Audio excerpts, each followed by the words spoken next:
बिस्मिल्लाहिर्रहमानिर्रहीम नहमदुहु व नुसल्ली अला रसूलिहिल करीम अम्मा बाद। मोहतरम नाज़रीन किराम, एक साहिबा है महक शुएब।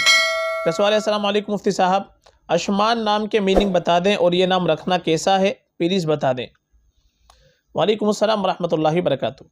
देखिए, जो नाम आपने पूछा है अशमान, अशमान नाम ये हमने काफ़ी तलाश बिस्यार के बावजूद उर्दू, अरबी, फ़ारसी डिक्शनरी के अंदर ये लफ्ज़ कहीं से कहीं तक हमको नहीं मिल पाया है।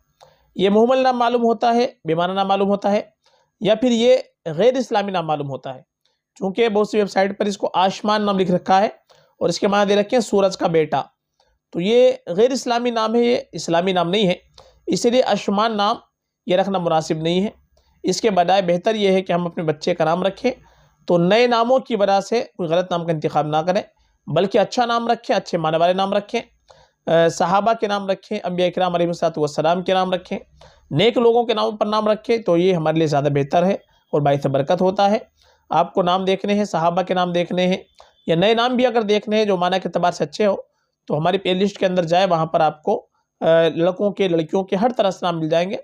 ए लेटर से नाम देखने हैं तो ए लेटर से भी आपको नाम मिल जाएंगे। फ़कत वल्लाहु आलम।